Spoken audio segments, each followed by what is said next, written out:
Surveillance video captured the final moments of the flight when a 64-year-old pilot made a heartbreaking mistake and crashed when he was getting ready to land. Unfortunately, this was all that was left of the wreckage, and the investigation that followed revealed how tragic this truly was. That's why we're going to listen to what happened during the flight and talk about the mistakes that were made. I'm Hoover, and welcome to your pilot debrief. Thomas Posey was 64 years old, and he was the pilot flying the plane. He had a private pilot certificate with a single-engine land rating, and he was the only one on board the aircraft. Tom was the president and CEO of Lama Glass, a company that's been making fishing rods since 1949, and according to a company Facebook post, Tom died doing what he loved. Let me just say that one of the toughest parts of doing a pilot debrief is remembering that there are real people involved in these tragedies. That's why I try to treat every video that I make as if the family members are sitting in the room with me when I turn on the camera, because I know at some point they might watch this video and I never want to say something that I wouldn't be willing to tell them face to face. The reality is that we're human and we all make mistakes. And regardless of what actions the pilot took, the goal is to learn as much as we can from these tragedies so we can prevent future ones. And my hope is that Tom's family takes some comfort in that. According to the NTSB, Tom had about 600 hours of total flight time, but because they never recovered his logbook, it wasn't possible to know how many hours he had in the aircraft.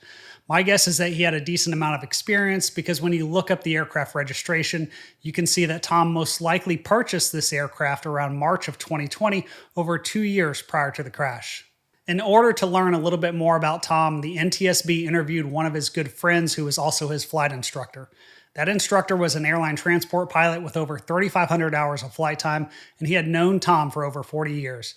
He also had flown with Tom on a trip to Alaska about a year before the crash, where they logged about 30 hours in the accident airplane, and he accomplished Tom's most recent flight review. The aircraft Tom was flying was a 1976 Beechcraft V35B Bonanza, which has a very distinct V-shaped tail. At one point, the aircraft was given the nickname the Doctor Killer because doctors and other wealthy individuals would buy them without getting the training they needed to handle a complex aircraft with retractable gear. One of the most famous crashes involving this type of aircraft happened way back in 1959 when Buddy Holly, Richie Valens, and the Big Bopper Richardson boarded a Beechcraft Model 35 to go to their next concert, and they crashed just a few minutes after takeoff. That incident became known as the day the music died. The pilot didn't have a lot of experience, and the truth about how all the holes in the Swiss cheese needed to line up for that to happen was pretty shocking. A more recent tragedy happened just a few years ago when an airline pilot and his new bride were flying in a Beechcraft S-35 and they crashed near Telluride, Colorado. Despite having over 5,000 hours of flight time, the pilot only had about 130 hours in the Bonanza, and he made a very tragic mistake. That being said, there's no evidence to suggest that Tom didn't know what he was doing. In fact, according to his instructor, Tom was an excellent pilot who was current and qualified. Additionally, the NTSB determined that there was nothing mechanically wrong with the aircraft at the time of the crash, and in my opinion, that's what makes this tragedy so heartbreaking. Tom wasn't being reckless. He just got in a bad position and he made a tragic mistake. Tom was flying out of Pearson Field in Oregon, and the most important thing you need to know about this airport is that it's located about 2 miles to the northwest of Portland International Airport. That meant Tom needed to be familiar with the airspace, and the fact that these two airports are so close to each other is going to play a role in this crash. As Tom got ready to take off, listen to his initial radio calls, and then I'll explain what's going on. Pearson traffic, Bonanza 444 Papa Mike, preparing for takeoff runway 08 with easterly departure up the Columbia Gorge. Pearson traffic. And Bonanza calling on Pearson Advisory. Are you going to depart via the cutout before you head up the gorge? Via the cutoff? Yeah, are you going to go out the cutout before joining the gorge, or are you trying to go through Portland Class Charlie? Well, there's the cutout. You want me to go through the cutout and then head up? No, I'm asking you what you are wanting to do. Are you wanting to go out the cutout, or do you want to go through Portland's Charlie airspace and then talk to Tower through the airspace? Yeah, I want to go through Charlie, and I'll stay under 2,000 feet and just head up the gorge to Cascade, and then, or actually to Dallas and head over to Bend.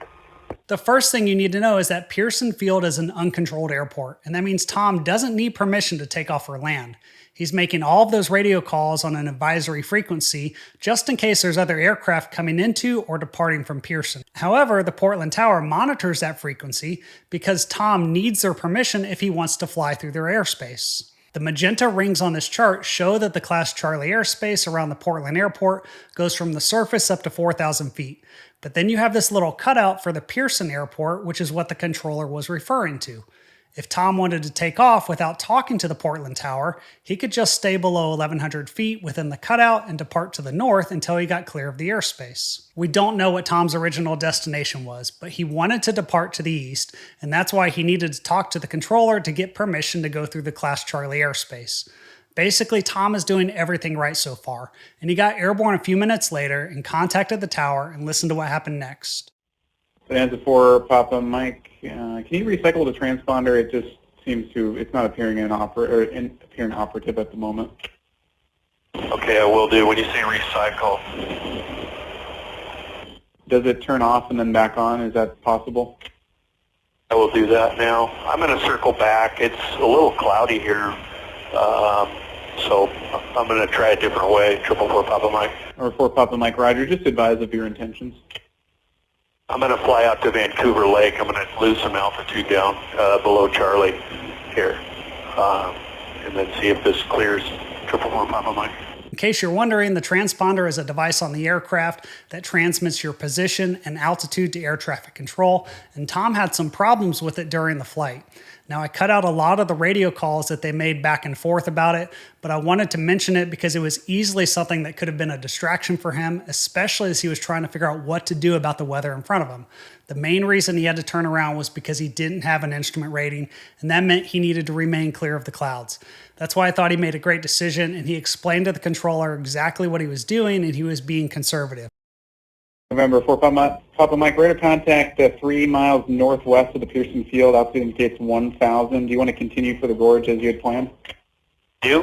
I'm just kind of wondering about the weather here. I thought it was 4,000, but it's a lot lower than that. 444 Papa Mike. Number 4 Papa Mike, Roger. And then just when able, say intentions. And if you want to just try to continue to dodge the weather, head back to Pearson, just advise. I will do. I think I could get on top of it. Where is the cloud cover right now, 444 Papa Mike?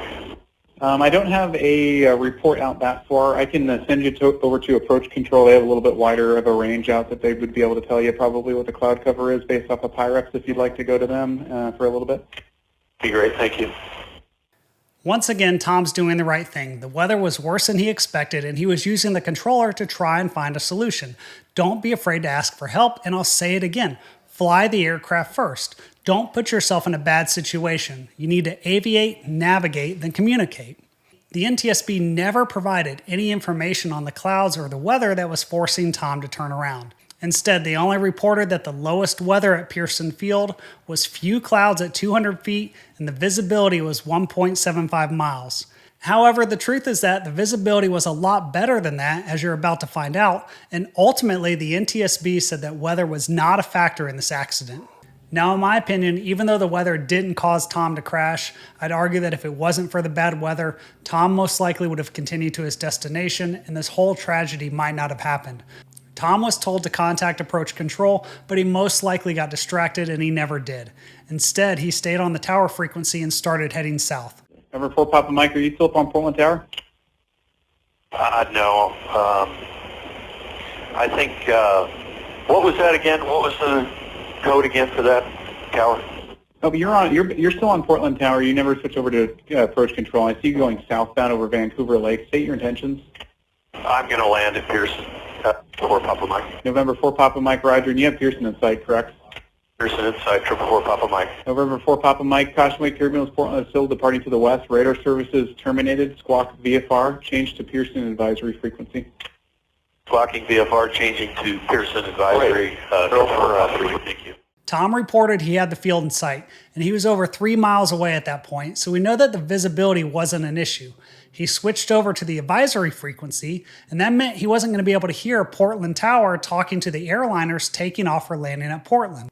Even though Tom took off using runway 8 going to the east, his plan was to land on runway 26 going to the west, and that's probably because the winds favored landing to the west, since that was the same direction that Portland was taking off and landing. Either way, Tom stayed below 1,100 feet to avoid the Class Charlie airspace, and he got ready to enter the pattern. Now we're going to look at the surveillance footage from the airport to see exactly what happened, but before we do that, I want to thank Adam for bringing this mishap to my attention.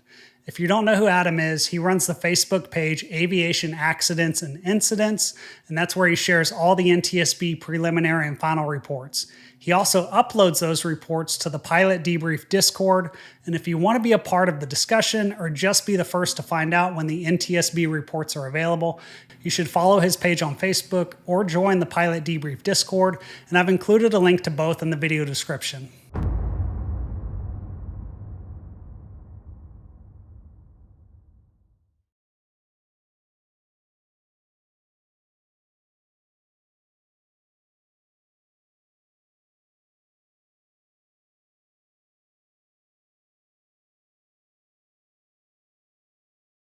The NTSB never mentioned this, but when Tom was flying south toward the airport, there was an airliner taking off from Portland to the west about 3 miles in front of him. Tom is about 900 feet and descending, the airliner is about 1,200 feet and climbing, so there isn't any risk of a collision. Unfortunately, Tom isn't on the Portland Tower frequency right now, so he never heard the tower controller tell the airliner that he had Tom in sight and that he wasn't a factor. We'll never know for sure if Tom saw that airliner out in front of him and maybe he got distracted. But for some reason, instead of continuing straight ahead to fly a normal pattern, he started his base turn early and he didn't give himself enough room for his turn to final. Unfortunately, that put him in a tough position because the Portland Tower airspace begins at the river, and Tom probably felt like he needed to make the turn happen to avoid flying into the tower's airspace. Instead, he should have just rolled out and gone around. Portland Tower might have called him if he violated their airspace, but it's better to get that call than trying to force a bad pattern. Tragically, Tom was only doing about 75 knots when he started the turn to final, and when he pulled back on the controls to bring the nose around, he exceeded the critical angle of attack, and this was a classic traffic pattern stall. Despite everything Tom did right earlier in the flight, this was a heartbreaking mistake, and my heart goes out to his family and friends, and I hope that others are able to learn from this. If you want to learn what happened to Buddy Holly on the day the music died, or what happened to the airline pilot and his new bride, then be sure to watch these videos on the screen, and thanks for your support.